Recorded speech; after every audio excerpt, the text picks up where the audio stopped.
शिवलिंग की स्थापना कैसे करें, क्या चीज का शिवलिंग बनाए और कैसे बनाए। तो कहते हैं कि पृथ्वी संबंधी द्रव्य जल से निर्मित अर्थात धातु आदि से बने शिवलिंग की स्थापना इच्छा अनुसार करें। मिट्टी से बनाएं, रेत से बनाएं, स्वर्ण का हो, चांदी का हो, लौह का हो, सबके लिए अलग अलग विधान बताया गया है। लेकिन जो आप मिट्टी के बनाते हैं, यदि चल मूर्ति बनाते हैं तो उसे छोटी रखें और अचल बनाते हैं तो उसे बड़ी रखें। चल अचल समझते हैं?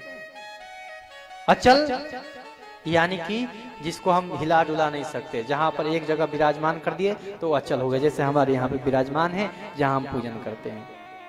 और चल जैसे अभी नर्मदेश्वर भगवान जो हमारे सन्मुख विराजमान है, ये क्या है?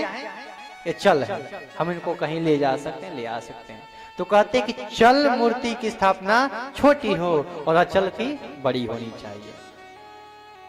शिव जी के लक्षणों से युक्त सिंहासन पर मूर्ति को पधरा दें। मिट्टी की जब बनाएं तो भगवान का खूब सुंदर श्रृंगार करके और उससे भगवान का अभिषेक करें। कहते हैं कि भगवान का जो स्वरूप है और भगवान का शिवलिंग है, इन दोनों का पूजन करने से एक ही फल मिलता है। ये सोचोगे कि शिवलिंग का पूजन करें और भगवान शिव का स्वरूप का पूजन नहीं करेंगे तो फल अलग अलग हो जाएगा? नहीं, फल दोनों का एक ही है। यहां तक कि शिवलिंग की प्रधानता बताई गई है इस कलयुग में। भगवान का पूजन कैसे करना है? कहते हैं कि प्रातः काल में सुंदर स्नान करें, भगवान का स्मरण करें और अपने हाथों से पवित्र नदी के मृतिका को उठा करके और उससे सुंदर शिवलिंग का निर्माण करें और उससे भगवान को उसी नदी के या गंगा जल से या दुग्ध से या जितनी व्यवस्था हो सकती है उससे भगवान का अभिषेक करें, पूजन करें, पंचाक्षर मंत्र का जप करें। ब्राह्मण प्रणव अक्षर के साथ, ओम के साथ जाप करे। लेकिन एक बात भी ध्यान रहे, मंत्र जाप हमेशा दीक्षा के बाद ही करनी चाहिए। जब तक गुरु से दीक्षा प्राप्त ना हो तब तक आप मंत्र जाप करने के अधिकारी नहीं है। मंत्र जाप वही कर सकता है जो गुरु से दीक्षित हो। तो बोले उससे पहले क्या करें महाराज? तो उससे पहले नाम जपिए।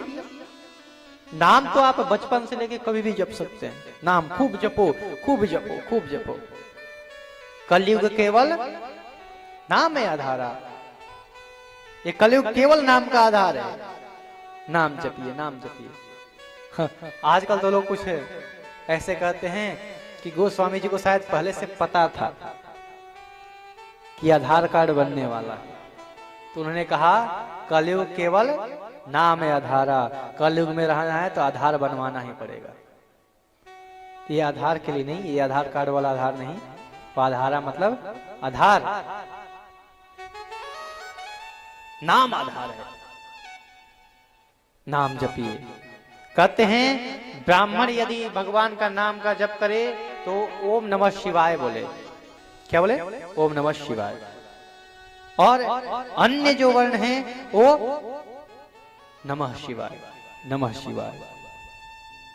और स्त्रियों को इनको शिवाय नमः, शिवाय नमः ऐसा का वर्णन किया गया है। सभी तीर्थ अपने में उत्तम है। आप कहीं भी भगवान शिव का पूजन कर सकते हैं, लेकिन गंगा आदि नदियों के तट पर अनेक तीर्थ विराजमान हैं। सरस्वती नदी भी बड़ी पवित्र हैं। इनके तट पर पूजन करना, इनके तट पर अर्चन करना, इनसे करने से भगवान अधिक प्रसन्न हो जाते हैं। काशी में पूजन करें, बद्रिकाश्रम में पूजन करें, द्वारिका में पूजन करें, प्रयाग में पूजन करें, रामेश्वरम में पूजन करें। इन सब स्थानों पर पूजन करने से फल बढ़ जाता है, भगवान शिव प्रसन्न होते हैं। कहते हैं कि एक और नद है जिसका नाम है सोनभद्र। क्या है? नद। हमारे देश में केवल नदी ही नहीं है, नद भी है। जैसे सोनभद्र नदी नहीं है, सोनभद्र नद है।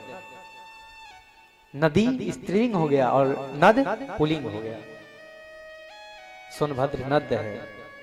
ब्रह्मपुत्र, ब्रह्मपुत्र नदी नहीं है, ब्रह्मपुत्र नद है। वैसे सिंधु, सिंधु नदी नहीं है, सिंधु नद है। ये कुछ नद हैं हमारे देश में। कहते हैं कि सोनभद्र के तट पर स्नान व्रत आदि करने पर मैं उनको गणेश पदवी दे देता हूं। जैसा मुझे गणेश प्रिय हैं वैसे वो मुझे प्रिय हो जाते हैं।